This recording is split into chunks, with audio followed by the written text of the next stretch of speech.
Shalom. First and foremost, I want to begin by giving all praise, all glory, all honor to Yahweh, Bahashim Yahushai, Bahashim Rakah Kodash, and all double honors to the apostle and the elders of Great Millstone that rule well. Blessed stand station to the Yakim who will be pushing this word through the four corners of the earth in sincerity and in truth. This is Gan from the GMS Trinidad camp. Come out once again to feed the church of Yahweh, Bahashim Yahushai, right? And what we want to go into basically today is the new covenant. Are we under the new covenant? Right? Because it have a lot of misconception about basically the new covenant. Right? And basically we just want to go into it real quick. This is the book. First and foremost, we have to go back to the old covenant to bring out a bit of edification, right? This is the book of Exodus 34 and verse 27.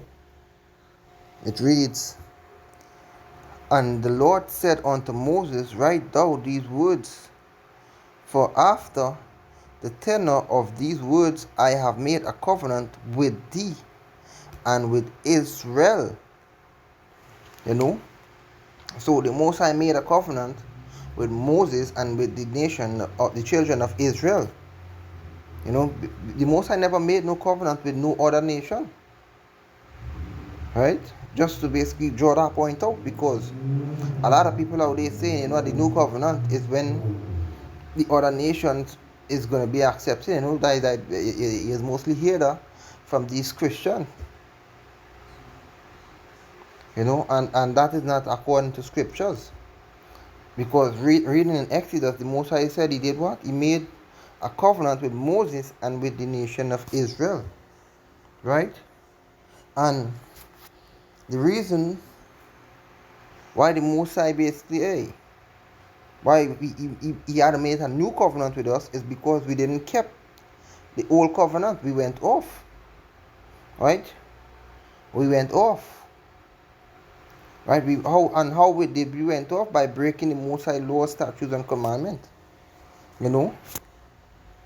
And just to draw a brief point, because if it was under the new covenant, the laws would have been what? Written in our inward part, and we wouldn't be able to sin anymore. We would have been perfect. We would have been in a perfect mindset. We wouldn't be able to go off. Right? Jump into Jeremiah. This is the book of Jeremiah 31.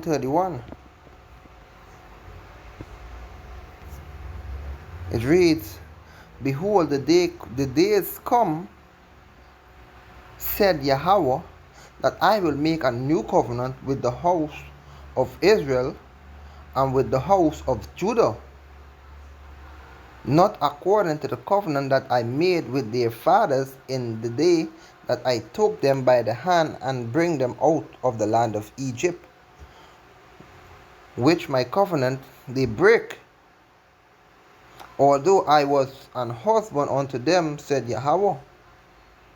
But this shall be the covenant that I will make with the house of Israel after those days, said Yahweh.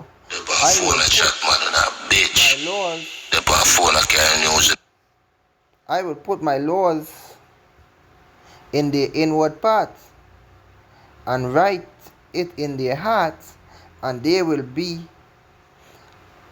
or write it in their hearts and will be their God, and they shall be my people. So if the covenant basically written in our hearts, which in your heart mean the Hebrew word lahab, your mind, we want to be going off. Right? So if we under the new covenant, we ain't supposed to be going through this affliction. We ain't supposed to have oppressors over us right now. We supposed to be in our kingdom. We supposed to be basically what? Set up on thrones. We supposed to basically what? Be over back in the land in the land that is rightfully ours. Reading on verse 34, "And they shall teach no more every man his neighbor, and every man his brother, saying, Know Yahweh. For they shall all know me, from the least unto the greatest of them, said Yahweh. For I will forgive the iniquities, and I will remember their sin no more."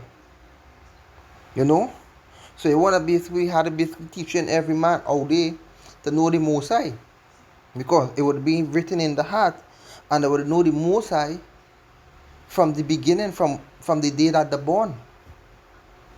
But now, you had to be out on the highways and byways teaching the people, hey, to come back onto the Most High, to return. You had to be out on the byways teaching them basically, hey, who is the Most High? So if we are under the new covenant, right, why we still doing these things? Why the law not written in our inward part? Why we still going off?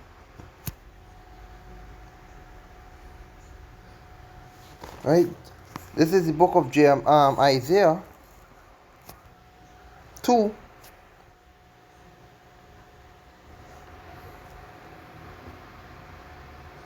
and verse 2. We can read it. And it shall come to pass in the last days that the mountain of Yahweh's house shall be established in the top of the mountains. Mountains just represent government. Right? And shall be exalted above the hill, and all nations shall flow unto it.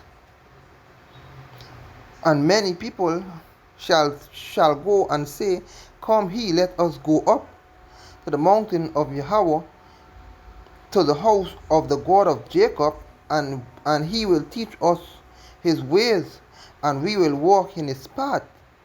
For out of Zion shall go forth the law and the word of Yahweh from Jerusalem. So if we are under the new covenant, when this happening, when the other nations coming on to us for us to teach them basically the law, statute, and commandment of the Most High, of the Heavenly Father, this not happening yet. So that's basically to show you that basically what? We're not under the new covenant.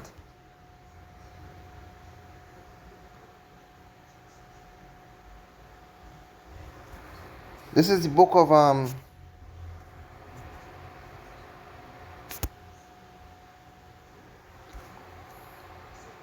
Ezekiel 11, I start at 16. It says, Therefore say, thus said Yahweh power, although I have cast them far off from among the heathen, and although I have scattered them among the countries, yet will I be to them as a little sanctuary in the countries where they shall come. Therefore say, thus said Yahweh power, I will even gather you from the people, and assemble you out of the countries where ye have been scattered, and I will give you the land of Israel. When did we get the land of Israel? Because devils dwelling in that land right now. These heathens in that land right now. We not basically in our land. We scattered throughout the four corners of the earth right now.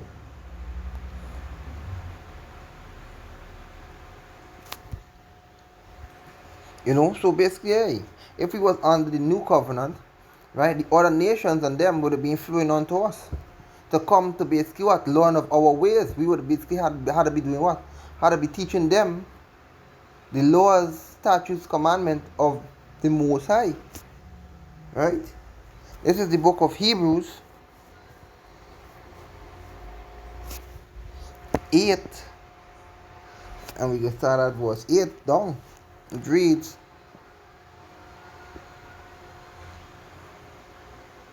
we can start at 7. It says, For if that first covenant had been faultless, then should no place have been sought for the second.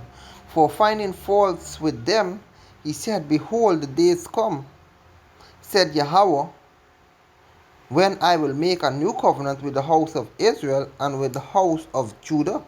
And that's a very key point, Behold, the days come. It ain't reached yet. Right? Verse 9.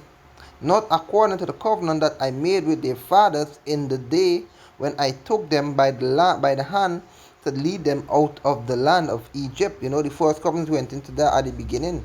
In Exodus is what?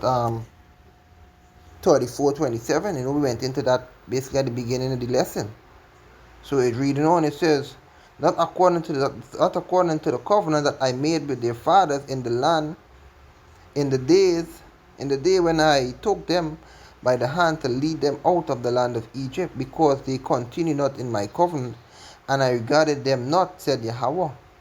For this is the covenant that I will make with the house of Israel after those days, said Yahweh. I will put my laws into their mind and write them in their hearts, and I will be to them a God, and they shall be to me a people.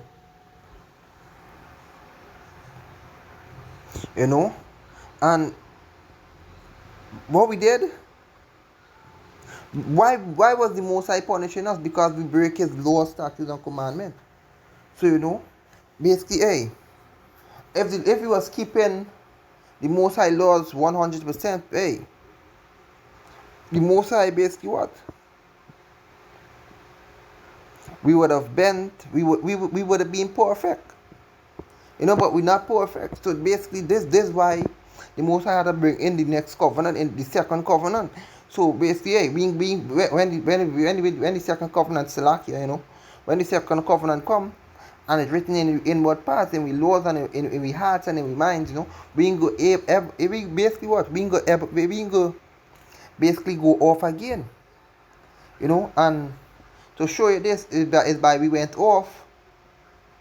That is why the Most High keep punishing us.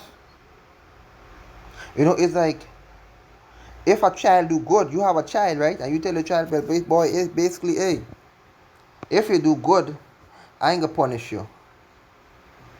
And you see the child doing good, and you decide to beat the child, you could be what? You could be basically a hypocrite. You could be going off because, so basically what the Most High is saying, if we do good, we could be rewarded. So if we keep His laws and walk in His ordinance, we basically what? We could be righteous men. So if we was under the new covenant, we want to be in yet, because the scriptures in Baruch said we are yet this day in the land of our captivity, and we seen that because we still being held captive. If it was in the new covenant, we would have been delivered already, because we would have been dwelling in our land. We would have been, our people would have been basically in the right mindset. Verse 11, this is to show it. And they shall not, verse 11, and they shall not teach every man his neighbor, and every man his brother, saying, Know the Lord. For all shall know me, from the least to the greatest. And this is it. Because we have our people out there who basically what? Who committing adultery, who serving idols, and who doing all kind of abominable acts. So if we was under the new covenant, our people would have been what? In the right mindset. They would have been serving the Most High, the true power, which is Yahweh Ba'ashem Yahushai. They would have been in order. And when you watch out there, you see basically, our people, they are what? They are out of order. Reading on, verse 12, it says, For I will be merciful to the unrighteousness, and their sins and their iniquities will I remember no more. And the Most High basically, He ain't gonna remember our iniquities no more. He can forgive me for our sins. In that He said, a new covenant He had made, the first old. Now that which decayeth and waxeth old is ready to vanish. It says, now that which decayeth and waxeth old is ready to vanish away. It never said that it vanished away yet. It vanishing away. It never said that basically it done away with. So we're not under the new covenant as yet. We're still under the old covenant. But right now we have a grace period to basically what? To put ourselves in order, to get we act right. And with that, I want to give all praise, all glory, all honor to Yahweh, Ba'ashem Yahushai, Ba'ashem Rakakodash. Double honors to the apostle and the elders of faith, soon that will well. Blessed and station to the Akam, we pushing His word. Show the folk honors the earth and sincere and in truth. Shalom.